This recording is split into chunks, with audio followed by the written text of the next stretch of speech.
പ്രമുഖർ എന്ന് പറയുന്നത് ഈ നാട്ടിൽ സാധാരണക്കാരായ മനുഷ്യരാണ്. അവരുണ്ടാവും. DMK സാമ്യമായിട്ടുള്ള പേരാണ്. തമിഴ്നാട്ടിൽ നിന്നുള്ള വല്ല ലീഡേഴ്സ് കിട്ടാൻ സാധ്യതയുണ്ടോ? ഇല്ല, തമിഴ്നാട്ടിൽ സാധാരണപ്പെട്ട ജനങ്ങളൊപ്പം നിൽക്കുന്ന പാർട്ടിയില്ലേ DMK. ആ സാധാരണക്കാരായ ജനങ്ങളുണ്ടാവും. അപ്പൊ ഇങ്ങനെ ഒരു പേര് തമിഴ്നാട്ടിലുള്ള DMK നിരീക്ഷകരോ അങ്ങനെ ആരെങ്കിലും ഇപ്പോൾ തമിഴ്നാട്ടുമായി അതിർത്തി പങ്കിടുന്ന മണ്ഡലം കൂടെയാണല്ലോ. അപ്പോൾ ആ ഒരു സ്വാധീനം കൂടെ ഉണ്ട് അങ്ങനെ ഒരു പേരെടുക്കുന്നത്. തമിഴ്നാടുമായി അതിർത്തി പങ്കിടുന്ന മണ്ഡലമല്ല, തമിഴ്നാടുമായി അതിർത്തി പങ്കിടുന്ന സ്റ്റേറ്റാണ്. മനസ്സിലായോ? അത് ഇങ്ങനെ കടൽ പോലെ കിടക്കുന്ന ഇതിനെങ്ങനെ ചെറിയ എന്താ പറയുക കോഴിമുട്ട പോലെ ആക്കണ്ട. മണ്ഡലമല്ല, ഈ സംസ്ഥാനം തന്നെ എത്രയോ സ്ഥലങ്ങളിൽ അതിർത്തി പങ്കിടുന്നുണ്ട്. ഇന്നലെ തമിഴ്നാട്ടിലേക്ക് എത്തിയെന്നാണ് വാർത്തകൾ കേട്ടത്. വെറുതെ പറയും, ഞാൻ ഇവിടെ ഉണ്ടായിരുന്നല്ലോ. ആര് പറഞ്ഞു ഞാൻ തമിഴ്നാട്ടിലെത്തി? ഇതൊക്കെ നമ്മളെ നാട്ടുകാർ അവിടെ കൂടിക്കാഴ്ച എന്ന് പറയുന്നതൊക്കെ ഇങ്ങനെ നോക്കിയതായി കാണില്ല. അൻവർക്ക് നമ്മൾ ചന്തക്കുന്നിലെ പരിപാടിയില്ലേ ഇപ്പോൾ വഴിക്കട മുൻ പഞ്ചായത്ത് പ്രസിഡന്റ് സുഗുവിനെയൊക്കെ നമ്മൾ കണ്ടിരുന്നു. അത്തരത്തിലുള്ള ആരെങ്കിലുമൊക്കെ നമുക്ക് പ്രതീക്ഷിക്കാമാണോ? ഞാൻ പറഞ്ഞല്ലോ, നിങ്ങൾ ചോദിച്ച ആരാണ് പ്രബലരായിട്ടുള്ള ആളുകൾ വരുന്നത്. പ്രബലരായിട്ടുള്ള ആളുകൾ കേരളത്തിലെ സാധാരണക്കാരായ മനുഷ്യരാണ്. അവരുണ്ടാവും. എന്നെ സംബന്ധിച്ച് അവരാണ് ഏറ്റവും വലിയ പ്രബലര്. ഉണ്ടാവും. ഈ ഡെമോക്രാറ്റിക് മൂവ്മെന്റ് ഓഫ് കേരള എന്ന ഒരാൾ ചോദിക്കാം. ആകെ രണ്ടാളല്ലോ. എന്ത് ഭീഷണി? അല്ല, അതൊക്കെ അതിന്റെ സമയത്ത് ആലോചിക്കാൻ. നിങ്ങൾക്ക് എന്ത് എന്റെ MLA പണി പോകുന്നതിന് നിങ്ങൾക്ക് എന്താ വെച്ചാൽ? അല്ല, എങ്കിലും ഒരുപാട് ജനങ്ങൾ അത് അറിയാൻ ആഗ്രഹിക്കുന്നുണ്ട് അങ്ങയുടെ തുടർ നീക്കങ്ങളൊക്കെ തന്നെ. അല്ല, അതിപ്പോ ഞാൻ പറഞ്ഞില്ല, നിങ്ങൾക്കാണ് തിരക്ക്, എനിക്കൊരു തിരക്കില്ല. ഞാൻ ഈ വണ്ടി ഇങ്ങനെ പോകും. ഇതൊരു കട്ട വെച്ച് വലിപ്പിക്കുന്ന വണ്ടിയാണ്. അപ്പൊ കട്ട വെച്ച് വലിപ്പിക്കുന്നല്ല, വലിയ കാറ്റത്തിലൊക്കെ കുടുങ്ങി കഴിഞ്ഞാൽ കട്ട വെച്ച് കുറച്ച് വലിക്കും, പിന്നെ കട്ട വെക്കും, പിന്നെ വലിക്കും, അങ്ങനെ പോകും. ഈ ഡെമോക്രാറ്റിക് മൂവ്മെന്റ് ഓഫ് കേരള അങ്ങനെ ഒരു പേരിലേക്ക് എത്താനുള്ള കാരണം? അല്ല, അത് ഡെമോക്രാറ്റിക് മൂവ്മെന്റ് ആണല്ലോ നടക്കുന്നത്. ജനാധിപത്യ ജനങ്ങളുടെ ഒരു മൂവ്മെന്റ് ആണത്. This is a social movement. അപ്പോൾ that is Y we put the name democratic movement of Kerala. കേരളത്തിലെ ജനങ്ങളുടെ ഒരു ജനാധിപത്യപരമായ ഒരു ഒരു മുന്നേറ്റമാണ്. ഉദയസൂര്യനുണ്ട്, ടോർച്ചുണ്ട്. അതെ അതെ. അതായത് രാത്രിയൊക്കെ പകല് സൂര്യ വെളിച്ചുണ്ടാവും, രാത്രി നമുക്ക് ടോർച്ച് വേണ്ടേ. അപ്പം എപ്പോഴും വെളിച്ചം നൽകാന്നില്ലാണ്. ഇല്ല, സർപ്രൈസ് എൻട്രി ഉണ്ടാവും ഇന്നത്തെ സ്റ്റേജിൽ വൈകുന്നേരം. ഞാൻ പറഞ്ഞില്ലേ, നിങ്ങളെന്തിനാ സർപ്രൈസ് ആയിരുന്നു? അൻവർക്ക് ഇന്ത്യ മുന്നണിയുടെ ഭാഗമായ DMK ആവും അങ്ങനെ പ്രതീക്ഷിക്കാമെന്ന്.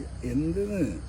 This is A democratic movement of Kerala people. ഇത്രേ ഉള്ളൂ. മനാഫിന്റെ ചിത്രമൊക്കെ ഉണ്ടല്ലോ വെളിയിൽ. അതെ, മനാഫ് ഇവിടുത്തെ ഒരു മതേതര അർജുനും മതേതര പ്രതീകല്ലേ. ഇന്ന് ഈ കാലഘട്ടത്തിൽ ഏറ്റവും കൂടുതൽ ചർച്ച ചെയ്യപ്പെടുന്ന എന്താ? വർഗീയത അല്ലേ. എന്റെ പുറത്തും നെഞ്ഞത്തും നെറ്റിയിലൊക്കെ ചാപ്പുണ്ടല്ലോ, കാണുന്നില്ലേ? ശരിക്കും നോക്കി നേരത്തെ ചാപ്പ അവിടെ കാണില്ല. നേരത്തെ അതുകൊണ്ടാണ് മനാഫ് അർജുന നമുക്ക് കൊണ്ടുവരാൻ മാർഗമില്ലല്ലോ. അതുകൊണ്ടാണ് മനാഫ് വന്നത്. നേരത്തെ കണ്ണൂരിലെ പ്രബലരായ നേതാക്കളുടെ പിന്തുണയുണ്ട് എന്നൊക്കെ അങ്ങ് പറഞ്ഞിരുന്നു. ആ നേതാക്കളൊക്കെ നമുക്ക് പ്രതീക്ഷിക്കാമോ? നമുക്ക് പലതും പ്രതീക്ഷിക്കാന്ന്. നിങ്ങൾ സാധാരണക്കാരായ ജനങ്ങളെ നോക്കി, നിങ്ങൾ ഈ വലിയവരെ മാത്രം നോക്കി ശീലിച്ചുകൊണ്ട് കുഴപ്പമില്ല. ഈ മലബാറിൽ നിന്ന് കുറെ രാഷ്ട്രീയ പാർട്ടികൾ ഉണ്ടായിട്ടുണ്ട്. പക്ഷെ ആദ്യമായിട്ടായിരിക്കും മഞ്ചേരിയിൽ ഒരു രാഷ്ട്രീയ പാർട്ടിയുടെ പ്രഖ്യാപനം വരുന്നത്. മഞ്ചേരി നമ്മുടെ നാടായതുകൊണ്ട് അത്രേ ഉള്ളൂ. അതിന് വേറെ പ്രത്യേകതയൊന്നുമില്ല. ഒരുപാട് എന്താ പറയാ, നമ്മുടെ സ്വാതന്ത്ര്യ സമര കാലത്ത് ബ്രിട്ടീഷുകാരോട് പോരാടിയ ഒരുപാട് വീരചരിത്രം ഉറങ്ങുന്ന മണ്ണാണ് ഈ മഞ്ചേരിയും പൂക്കോട്ടൂരും ഏറനാടും ഒക്കെ. അതിന്റെ ഒരു രക്തത്തിളപ്പ് ഇവിടെ ഉണ്ടാവും.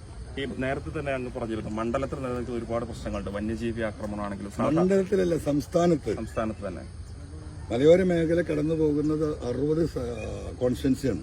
ആ 60 കോൺസ്റ്റിറ്റ്യൻസിൽ ഈ വിഷയമുണ്ട്. മണ്ഡലമല്ല. ഞാൻ മണ്ഡലത്തെക്കുറിച്ച് വന്യമൃഗശല്യം പറഞ്ഞ് 2 ആനന്റെ കാര്യമല്ലല്ലോ പറഞ്ഞു. ആയിരക്കണക്കിന് ആനയുടെയും നൂറുകണക്കിന് പുലിയുടെയും ലക്ഷക്കണക്കിന് പന്നിയുടെയും കാര്യമാണ് കേരളത്തിന്റെ നിയമസഭയിൽ ആവർത്തിച്ച് പറഞ്ഞത്. ഒരു നടപടിയും ഗവൺമെന്റിന്റെ ഭാഗത്തുണ്ടായിട്ടില്ല. ചവിട്ടിക്കൊല്ലിരുന്ന 10 ലക്ഷത്തിൽ പിടിച്ചോ, വല്ല ഭിക്ഷക്കാർക്ക് കൊടുക്കുന്ന പോലെ ആ 10 ലക്ഷം കൊടുക്കുക എന്നല്ലാതെ അത് കൊടുത്താൽ എല്ലാം തീർന്നു എന്ന ധാരണയിൽ നടക്കുന്ന ഭരണവർഗവും ഉദ്യോഗസ്ഥരുമാണ് ഇവിടെ ഉള്ളത്. ഇതിനെതിരെ ഒരുപാട് തവണ ഞാൻ സംസാരിച്ചിട്ടില്ല. സുപ്രീം കോടതി വരെ പോയിട്ട് ഇപ്പോഴും കേസ് നടക്കുന്നു. ഇതെല്ലാം ചെയ്യാൻ പറ്റൂ.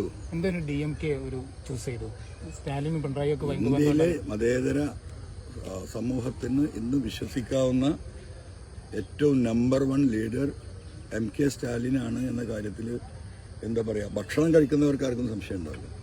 അതുകൊണ്ട് ഒരു മതേതര പോരാട്ടത്തിന് ഒരുങ്ങുമ്പോൾ അത് അത്തരത്തിലുള്ള എന്താ പറയുക ആളുകളുടെ സാന്നിധ്യവും അവരുടെ ബ്ലെസ്സിങ്ങും ഒക്കെ ഇതിന് ആവശ്യമാണ്.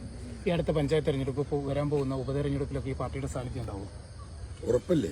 ഈ വരുന്ന ഉപതെരഞ്ഞെടുപ്പിൽ പാർട്ടിയല്ല, ഇതൊരു സോഷ്യൽ മൂവ്മെന്റ് ആണെന്ന് പറഞ്ഞില്ലേ. This is not a political party, this is a social movement. ആ സോഷ്യൽ മൂവ്മെന്റിന്റെ ഭാഗമായിട്ട് ആളുകൾ ഉണ്ടാവും, സ്വാഭാവികമല്ലേ.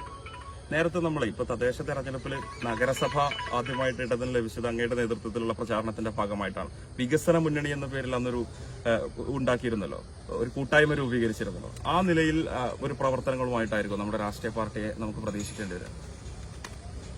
അതൊക്കെ ആലോചിക്കണം. കസാരയുടെ എണ്ണം കുറക്കണ്ട. കസാര 10,000 ഇടുന്ന അതിന്റെ അർത്ഥം